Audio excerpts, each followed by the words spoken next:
লন্ডনে যা, তারপরে ফ্রান্সে যা, সব দেশে যা ইনশাল্লাহ কম বেশ যা। আমাদের কাছে সব প্রোডাক্ট আছে, আপনার দোলনাতে দইরা সোফা, দোলনা, আলমারি যা আছে, আপনার ইন্দোনেশিয়ানের আছে, দেশি বেতের আছে, বিদেশি বেতের আছে।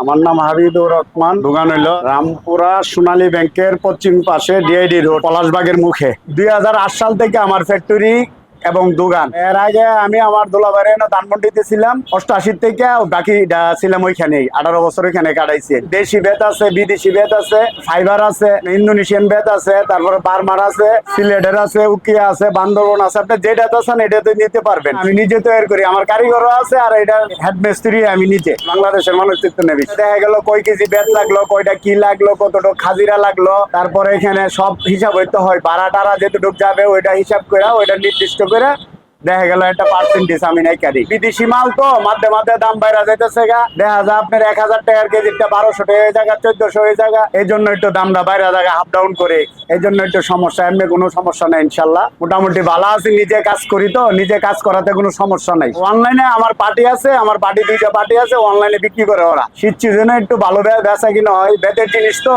খাট আছে, তারপরে সোফা আছে, মোড়া গুলা ওইগুলো চলে বেশি কি আপাতত। আর ফাইবারের দোলনা, বেতের দোলনা গুলা চলতেছে ইনশাল্লাহ। বাংলাদেশ ছাড়া বিদেশে করতে পারি, এটা তো পরিকল্পনা আছে ভাই। ডিজাইন তো আমি নিজে তৈরি করি ভাই, কুটির শিল্প নিজে ডিজাইন তৈরি করে দিতেছি মার্কেটে। আপনি সব জায়গায় তো আমি সাপ্লাই করি ভাই ইনশাল্লাহ। নিজে থেকে কাজ কাম করছি, নিজে সব করার পরে নিজে ফ্যাক্টরি দিছি, তার ফ্যাক্টরি চালানোর পরে দোকান দিছি ইনশাল্লাহ। মনে হতেন আপনার দোকানের মনে হতেন 2008 সাল থেকে দোকান, আর এমনি ফ্যাক্টরি চালাইছি আরো মনে হতেন 10-15 বছর, 18 বছর। আল্লাহ রহমতে ভাই মোটামুটি সব কাজই জানি ইনশাল্লাহ। ফাইবারের দইরা, তারপরে আপনার দোলনা টোলনা যা আছে বেতের সম্পূর্ণই বানাইতে পারি। যারা নতুন করতেছে ওদের আমি যথেষ্ট সহযোগিতা করব।